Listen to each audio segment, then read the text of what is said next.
Choose Oklahoma starts right now. Tonight, voters will decide the shape of Oklahoma's future as candidates in major races fight for their party's nomination. Thanks for joining us at 6. I'm Julie Chin. We're going to check in with TJ soon. There's just 1 hour left until polls close in tonight's primary elections, where you choose which candidates represent your party this November. We have team coverage from across the state with crews joining us live at watch parties, waiting to see who will be in the final running to take the governor's seat. First tonight, we begin with the race for governor. In total, 12 candidates are vying for the nomination. Our TJ Eckert is live in Bixby at Mike Mazzei's watch party. TJ, how are things going out there? Julie, quiet so far. Still waiting for people to start trickling in. We've seen a few people here and there, but waiting for those doors to kind of officially open and people start streaming in for this watch party. As you mentioned it, Mike Mazzei's watch party here in Bixby. We're at Ventura. It's an event venue here down in South Bixby, 151st and Yale area. Mentioned at 5 some of Mazzei's background. He's a CEO. He has a financial planning business similar to Governor Kevin Stitt, who was a CEO and worked at Gateway Mortgage for a long time, but not similar to Stitt in that he served as a state senator for about 12 years. So he does have that political background, a little bit different from what the governor currently has right now. The big thing, though, with Mazzei's campaign was late May, President Donald Trump endorsing Mike Mazzei for governor, calling him a, quote, MAGA warrior. So that was the big storyline for the campaign for Mazzei. He rode that these last few weeks going into this election. Be curious to see how much that plays an impact whenever the polls do end up closing tonight. So we'll have to keep an eye on that and see if that moved the needle at all for voters going into this election. So again, this is just one of 9 Republicans on the ballot for governor tonight on that side. Another one happening in Tulsa as well is Gentner Drummond. That's where we find Aaron Christie. Aaron, what's it looking like there for you?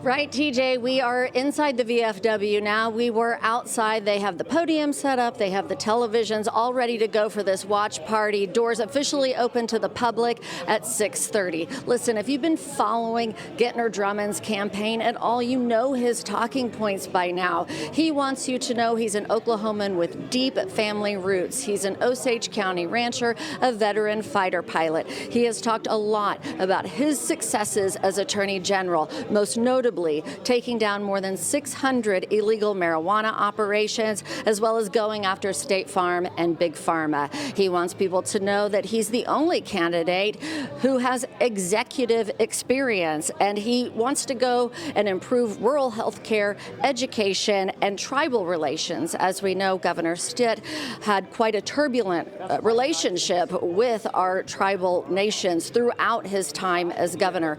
Really, the big question tonight is, will any of the 9 Republican candidates for governor make it past that 50% threshold? With so many in the pool, it'll be a tough night and a long night to be able to tell. On the Democratic side, a much smaller pool. And one of those, Cindy Munson. Justin Ayer is at her watch party tonight. Justin, how's it going there? Hey, Aaron, I'll tell you what, it just started. I do want to show you something a little bit, though. You're going to see a lot of green here at the Lively Brew Works in Oklahoma City. For instance, you got green pom-poms on all the desks. You got green pins. You got green chairs. That's because her favorite color is green, according to her staff. And it's also an ode to when she was in the Girl Scouts of Western Oklahoma. So let me talk to you a little bit about who she is. She's from Lawton, Oklahoma. She's worked for a number of nonprofits, again, the Girl Scouts of Western Oklahoma being one of them. Currently the Oklahoma House Minority Leader, and she's held that position since 2022. Some of her main things that she's trying to do is focus on education, funding public school investment, along with raising teacher pay. She's also big on tax relief. She also supports overturning Oklahoma's abortion ban. She says it is way too strict and leaves women struggling to find the health care they need. Now, speaking of health care, she says premiums way too high, prescription drug costs are through the roof, all things that she's going to focus on if she becomes the next governor of Oklahoma. Julie, things are really kicking off here. I'm going to go ahead and send it back to you, and we'll bring you the latest as they come. All right, Justin, thank you. Some good information there. We do have reporters at other governor candidates' watch parties. We're going to check in with them a little later in the show. But first, let's get a quick look at some other races that we're following today. 10 candidates are competing for the vacant U.S. Senate seat left open by Markwayne Mullin, who is now leading DHS. There are 5 Democratic candidates running and 5 Republicans, including Kevin Hern, who's been endorsed by President Trump. Voters will also decide on candidates for the next state superintendent. The man currently in the position, Lindell Fields, is not in the running. Governor Stitt appointed him to temporarily fill the position after Ryan Walters resigned in 2025. In total, 9 people are competing for the role. Perhaps the decision that will have the most impact on your wallet. State question 832, the minimum wage increase. If it passes, Oklahoma's minimum wage would gradually rise to $15 an hour by 2029. We'll continue our primary coverage in just a moment, but first let's send it over to meteorologist Mike Rogan for a check of the weather. Mike. Yes, Julie, we are talking about a risk of a few thunderstorms. We're watching to see if any of them are going to take hold on Doppler radar. But first, a look at that risk for severe weather this evening. It's in the lowest end category. If you look at that legend at the top, we're in the marginal risk area put out by the Storm Prediction Center. And we are expecting maybe a few storms to fire up with a wind and hail threat primarily. We can see a few of those attempts at thunderstorms ongoing along the Oklahoma-Kansas line. So far, nothing taking hold, though this cell just to the west of Independence might have the greatest chance of becoming a full-blown thunderstorm as it moves south and east. Also another storm just sliding beyond Wichita that could impact northwestern sections of our viewing area a little over an hour from now if it holds together. It's all forming along a boundary oriented from northwest to southeast, angling into far northern Oklahoma. We're going to continue to see the next few hours as the time frame for those storms that could form. Right now on the Bob Hurley RV Weather Camera Network, mostly clear skies abound from our vantage point here, but there are a few folks looking out those storms. We'll be watching for them north of Tulsa through the evening hours as things remain warm. We'll talk more about how muggy and windy it's going to be into your Wednesday, along with a look at those storm chances coming up next. Mike, thank you. Turning our eyes back to the governor's race, let's check in with Emma Birch in Oklahoma City for Chip Keating's watch party. Emma, doors open, just minutes ago? What are things looking like there? Well, Julie, you just said the doors opened just a few minutes ago. People are starting to trickle in, kind of congregate around. They're kind of behind the camera, so you can't see, but they are talking with high hopes that Chip Keating will make it after this primary election. And just for anyone out there who is Chip Keating? Well, he is a businessman, a former Oklahoma Highway Patrol trooper, and former Secretary of Public Safety under Governor Kevin Stitt. And he's also son of former Oklahoma Governor Frank Keating, who just walked into the door. He actually led the state through the Oklahoma City 1995 bombing. Now, his son Chip's campaign has been centered on public safety, tax reform, energy development, education, and what he calls an American First vision for Oklahoma. Keating has emphasized his law enforcement experience and his campaign as an outsider, arguing Oklahoma needs a governor focused on results rather than politics. Now, polls are about to close in just a little over under 15 minutes here in Oklahoma, so make sure you go out and vote. But for now, let's toss it down to Norman, where Steph Mansion is for the McCall watch party. Steph?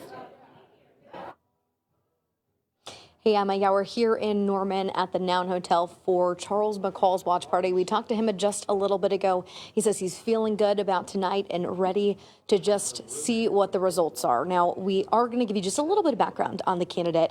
His political career began in 2004 with the Atoka City Council, and then in 2005 to 2012, he served as mayor of Atoka. And then he began a decade-long stint with the state House of Representatives, becoming the longest-serving Speaker of the House in Oklahoma state history. In the last 16 months, McCall has visited all 77 counties across the state, getting to hear from voters about what they want to see out of their next governor. Some of the things he is campaigning on is eliminating the state income tax and freezing property taxes, as well as improving education outcomes across the state. He says his experience as the Speaker of the House is really what sets him apart from all of the candidates in this very crowded race. Now, moving forward, we asked him what he thinks about the race, if he thinks this crowded candidate pool will have an impact. He says he has confidence and peace that he has campaigned as hard as he can to get out and talk to the people to really have a shot at becoming Oklahoma's next governor. So we'll be able to hear from him in our next half hour. But for now, we're going to check in with Clifton Haskin, who is in Oklahoma City, who's at Connie Johnson's watch party. Clifton, what are things looking like over there? Well, Steph, things have officially kicked off at this watch party for Democrat Connie Johnson, where they let us hear inside. I'm joined alongside her. Connie, I mean, the race is tonight. What emotions are you feeling here?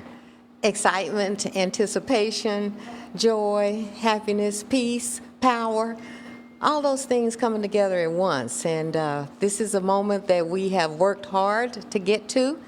And I'm just anticipating that everything is going to pay off and everything's going to work out. Awesome. And I mean, what have you been hearing from people leading up to this moment? There is a lot of excitement. A lot of people are voting now. People, normally we have low voter turnout, especially in a midterm election, but everywhere I've been, all over town today, I voted at 2:30 with my children, and there was a steady stream. I mean, the room was crowded, which is very unusual. So all I'm hearing is excitement, anticipation, motivation. I think people feel they have a real reason to vote this time with my campaign. And as you know, I've been running this campaign for 8 years. However, this is the 4th time that my name has appeared on a statewide ballot. So I think we have that working in our favor, name recognition, but also the reality that people know that I've been consistently fighting the same fights. These fights have not changed. If anything, they've gotten worse. And the track record that I've achieved in terms of actually making things happen in the area of health care and criminal justice reform, and I'm looking forward to doing even more to address public education and funding and our veterans and the need for accessible, affordable health care and affordable housing, all of the issues, all of the things that Oklahoma voters are encumbered by right now are the issues that I've been working on for over 30 years. And I believe people are feeling hope because they know me, they trust me, they know I'm a fighter, that I've been on the same case for 30 years, and I'm not tired yet. Awesome. Well, thank you so much. We're going to wrap up here. I'm going to send this back to Julie in Oklahoma City. Clifton Haskin, 2 News, Oklahoma. Clifton, thank you. Remember, 2 News is your home for all of tonight's election results. Be sure to download our free app for the latest or visit our website, kgrh.com.